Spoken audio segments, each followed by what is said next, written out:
Buenos días. Volviendo nuevamente al tema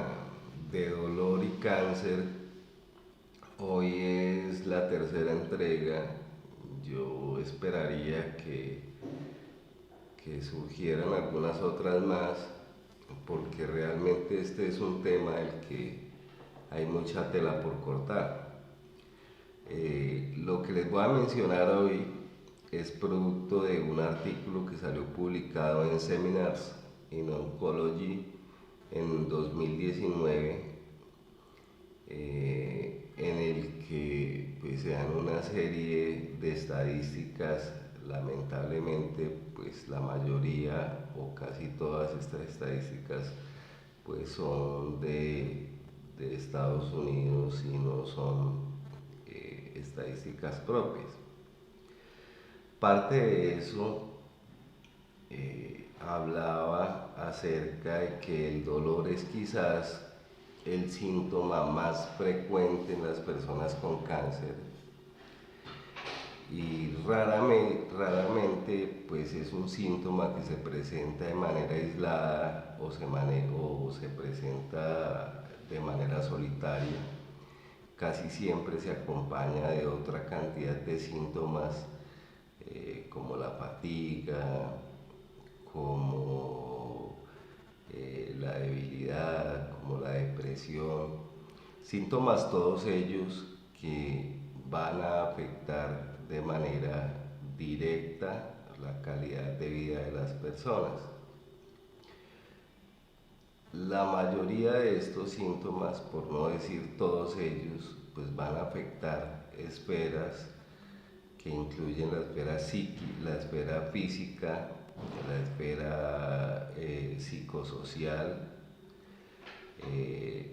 la esfera mental y en términos generales toda la existencia o toda la parte existencial que de alguna manera componen la calidad de vida de las personas.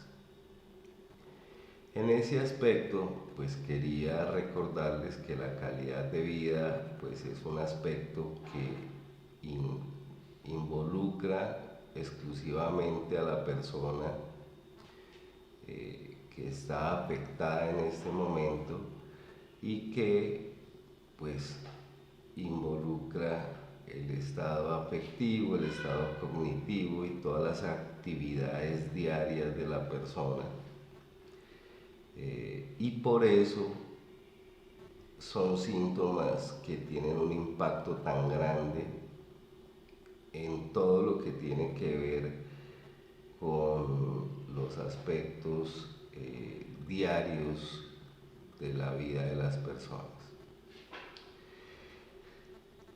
Como no tenemos estudios propios, pues evidentemente no tenemos cómo poder generalizar todos estos aspectos que tienen que ver con la epidemiología del dolor. Sin embargo, el Instituto Nacional de Cancerología, que ha sido, digamos, el abanderado de todo el tema, no solamente de la epidemiología, sino también del tratamiento y de las guías de tratamiento a nivel colombiano, pues hablan de estadísticas tan dispares, incluyendo presencia de dolor incluso hasta más del 90% en algunos cánceres. Como estamos hablando de estadísticas americanas, pues podemos decir que incluso en Estados Unidos las estadísticas dependen exclusivamente del tipo de estudio y de los mismos autores. Por lo tanto, podemos encontrar estadísticas que varían desde el 51% de presencia del dolor, con un intervalo que va más o menos desde el 35 hasta el 84%, hasta estadísticas que muestran presencia de dolor casi en el 90% de las personas. Todo esto dependiendo del tipo de tumor, del estadio del tumor, de la localización del tumor y pues evidentemente también del tratamiento. No se nos olvide que el tratamiento es una de las principales causas de dolor relacionadas con cáncer. Estamos hablando del dolor relacionado con la cirugía, el dolor relacionado con la quimioterapia, el dolor relacionado con la radiación, etcétera. Entonces, la presencia de dolor varía muchísimo dependiendo de todas esas variables. Y por lo tanto, dependiendo de los estudios que ustedes lean, pues van a encontrar estadísticas muy variables, pero podemos decir que la presencia de dolor es casi una constante en las personas que sufren de cáncer y más cuando se encuentran en un estadio avanzado. Pareciera a veces algo paradójico, pero refiriéndonos exclusivamente a las estadísticas americanas, uno puede extractar que el dolor, incluso en Estados Unidos, hablando del primer país mundial, el país potencia, el país más importante del mundo, la presencia de dolor pues tiene una disparidad muy grande y depende de la raza, la etnicidad y el estado económico. Quiere decir que igual que acá en Colombia, entre más pobre se es, pues menos accesos a los sistemas sanitarios, menos accesos o menos cobertura del sistema sanitario, y eso va a tener un impacto muy grande incluso en la mortalidad de las personas que sufren de cáncer. En Estados Unidos hay estadísticas que hablan de más o menos 440 personas por 100.000 habitantes quienes presentan dolor y mortalidad por cáncer. Pues dolor por cáncer, 163 o 164 por 100.000 habitantes en el 2018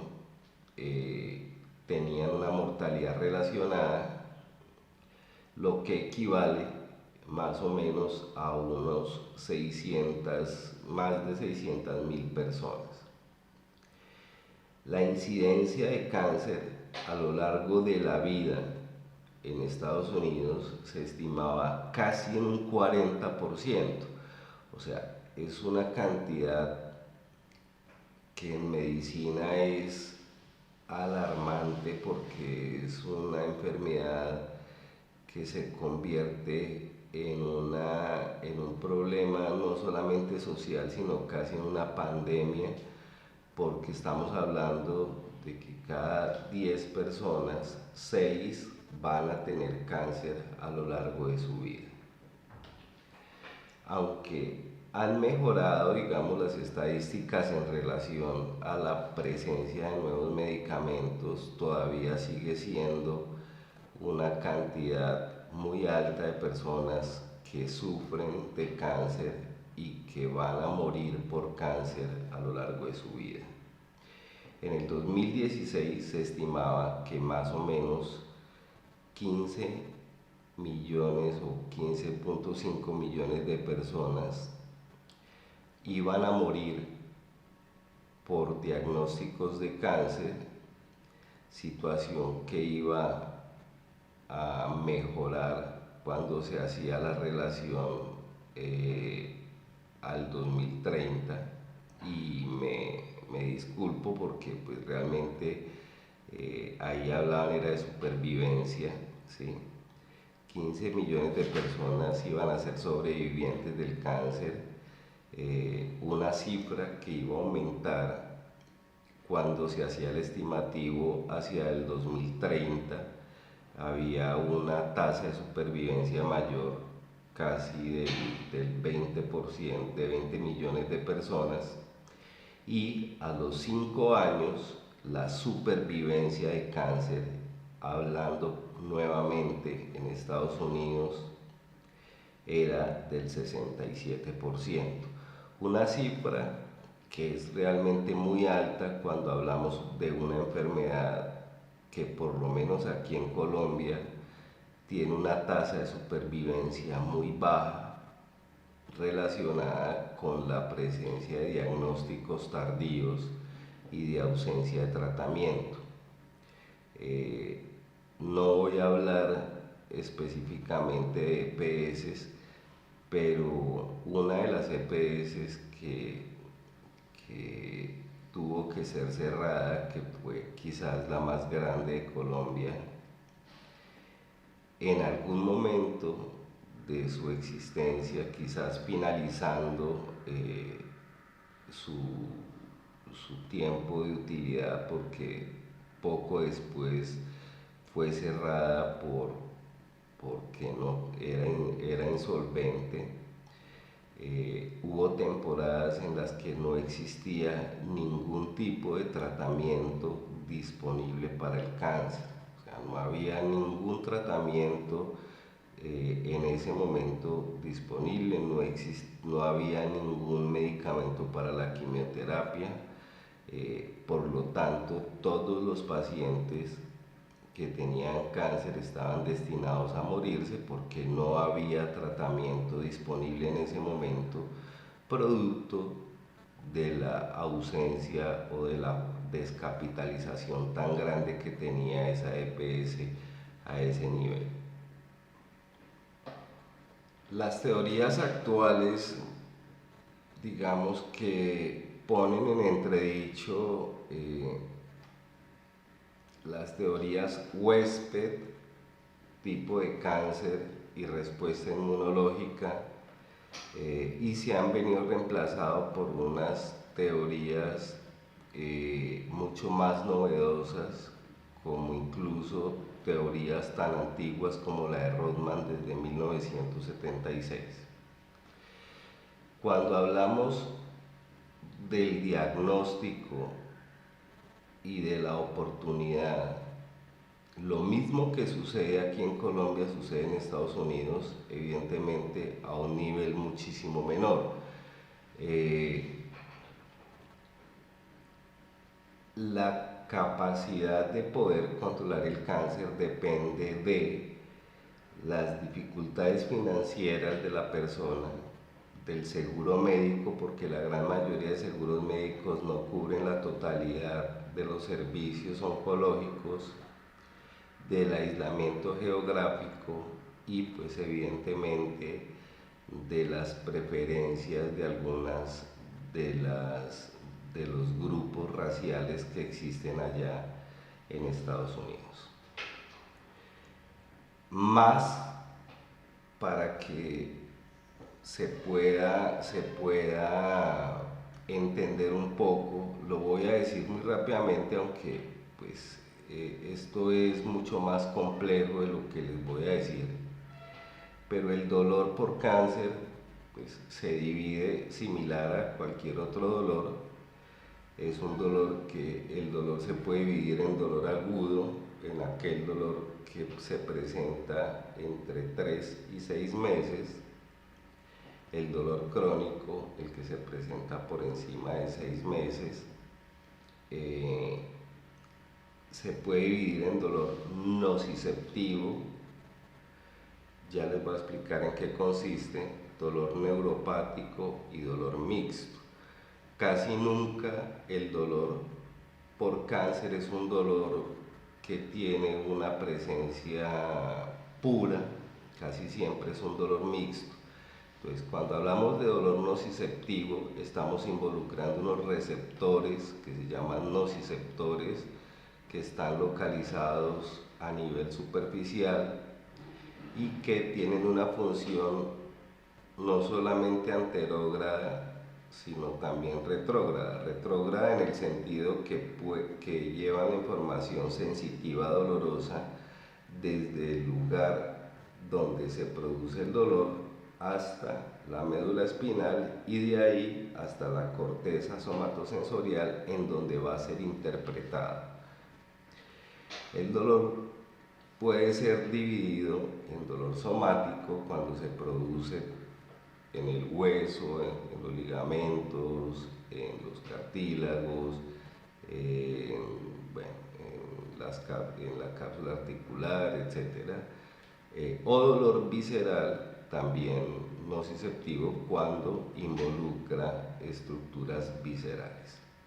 El dolor neuropático fue descrito en el 2010 por la IASP, que es el ente que regula, o al menos sí, regula el tratamiento y la clasificación del dolor, como el dolor que es producto de enfermedad o disfunción del sistema somatosensorial. Si nos dividimos al dolor nociceptivo, este dolor que les decía que es el producto del estímulo de receptores dolorosos que están localizados en todas las partes del cuerpo, pues pueden responder tanto a estímulos físicos como a estímulos químicos. Estímulos físicos, estamos hablando de estímulos táctiles, estímulos térmicos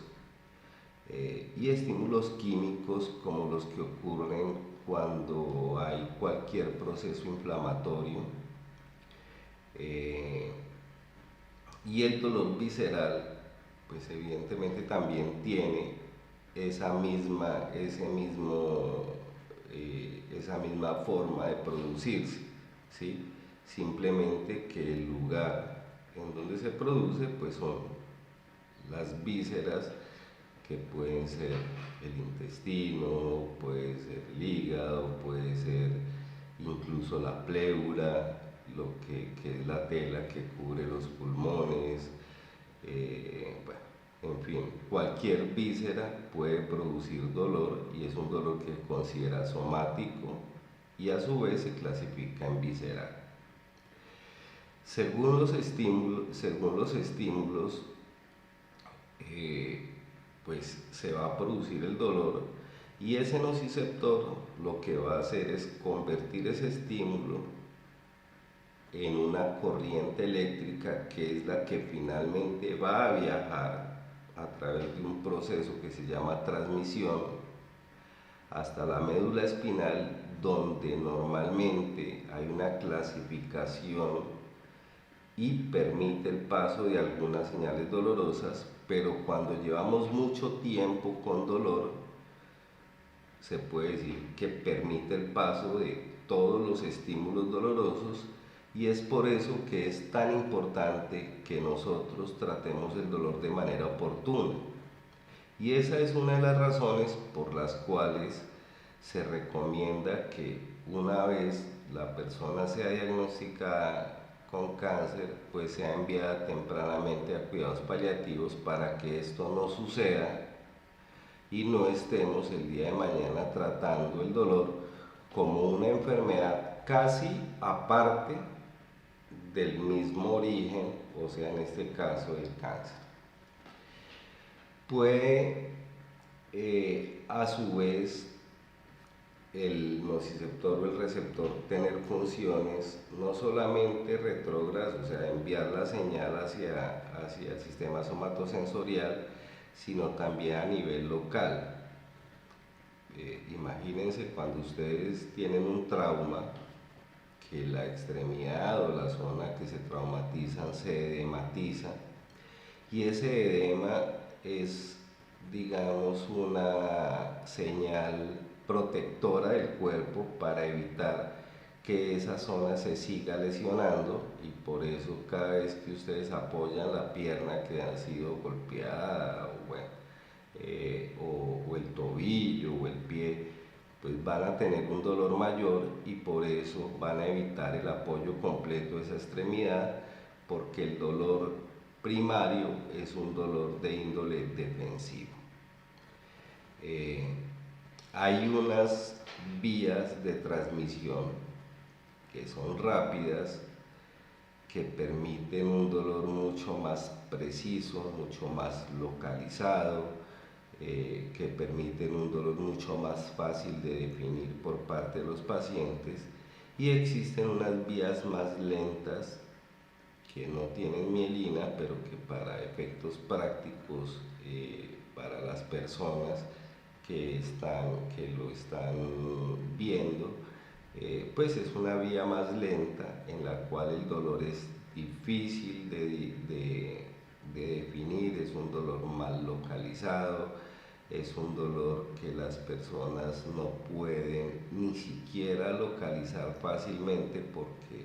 les resulta difícil, y mucho más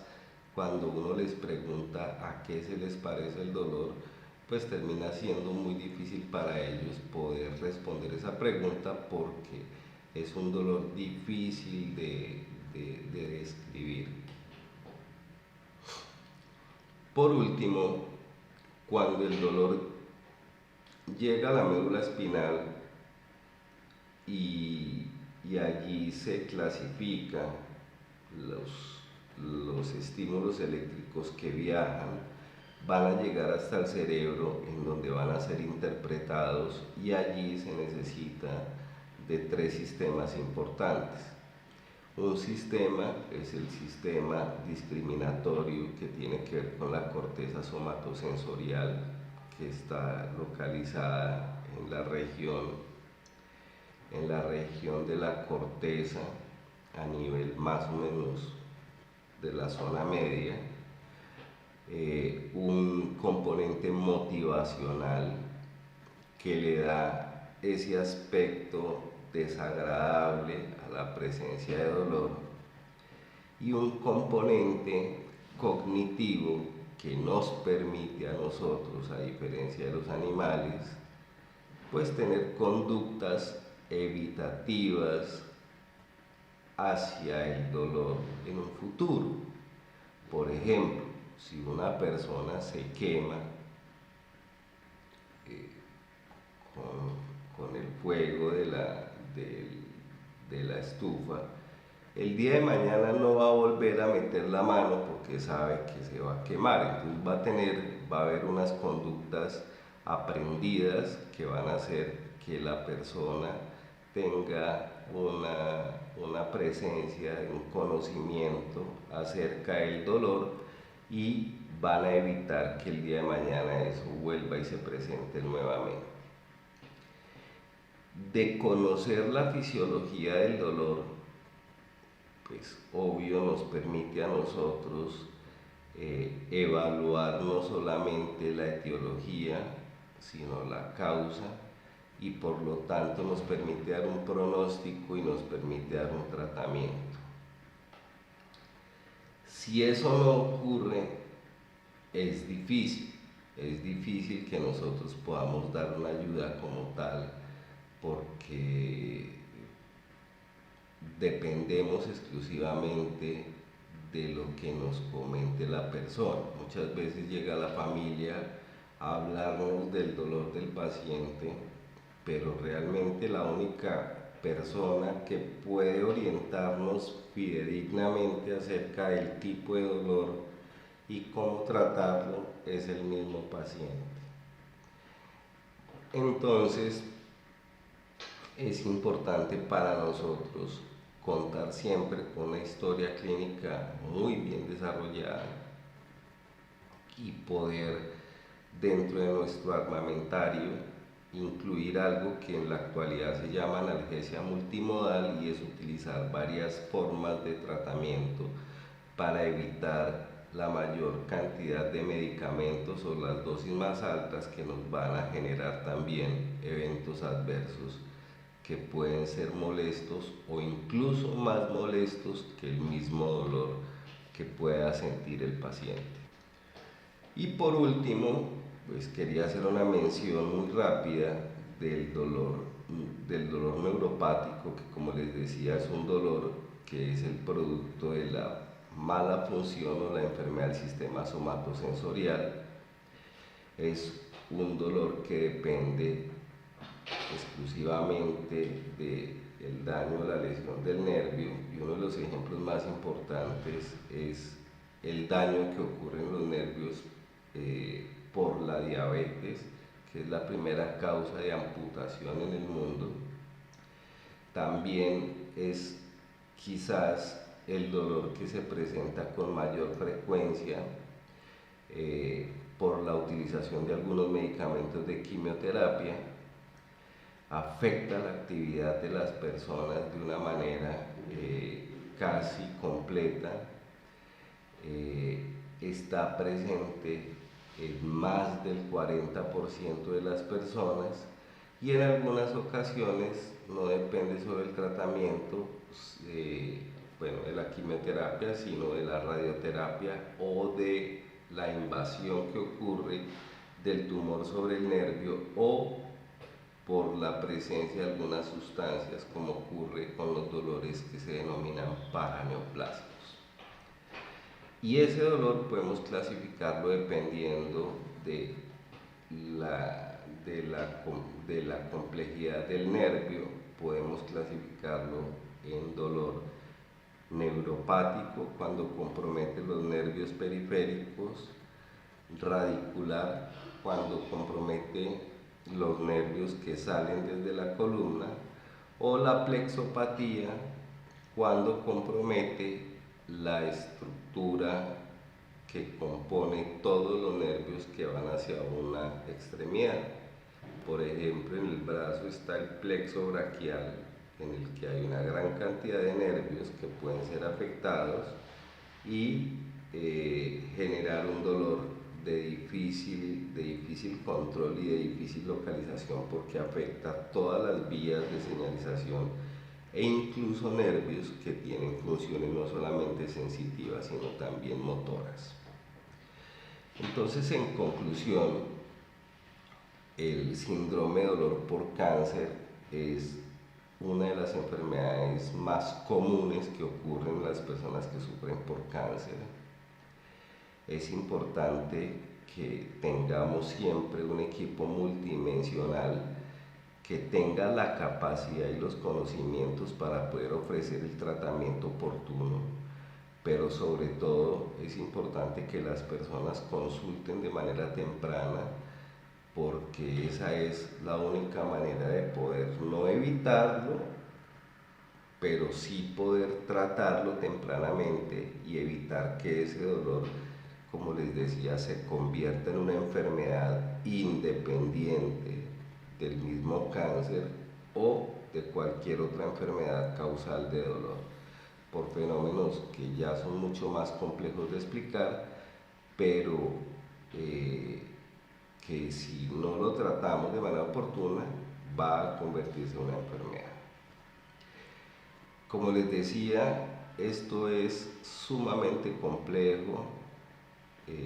Esto que les di hoy es un brochazo demasiado superficial. Realmente, pues espero que las personas que tengan dolor relacionado con cáncer pues puedan aclarar alguna de sus dudas, y si lo podemos hacer, bienvenido. De lo contrario, déjenos sus dudas, suscríbanse por favor, déjenos las preguntas y sobre todo denle like para que esta información pueda llegar a personas que no tienen esa oportunidad, y que puede de alguna manera toda esta información serles útiles, porque aunque ustedes no lo crean, no todo el mundo tiene acceso a este tipo de consultas, y esto, aunque parezca algo sin una importancia grande, pues realmente puede ser de máxima importancia para las personas que viven en zonas alejadas o que no tienen ni el acceso ni el dinero para poder consultar a médicos particulares. Les agradezco su presencia. Mi nombre es Luis Fernando Enciso. Esto es Conociendo de Cuidados Paliativos y espero haberles sido útil. Nos veremos nuevamente. Miraremos si vale la pena, digamos, hacer otro video relacionado con el dolor, pero por ahora lo importante es que no bajemos la guardia y sigamos haciendo los videos. Yo sé que tarde o temprano esto va a empezar a llegar a las personas que lo necesitan y con absoluta certeza va a ser una ayuda muy importante. Muchas gracias a todos y buenos días y que pasen un feliz fin de Semana Santa. Gracias.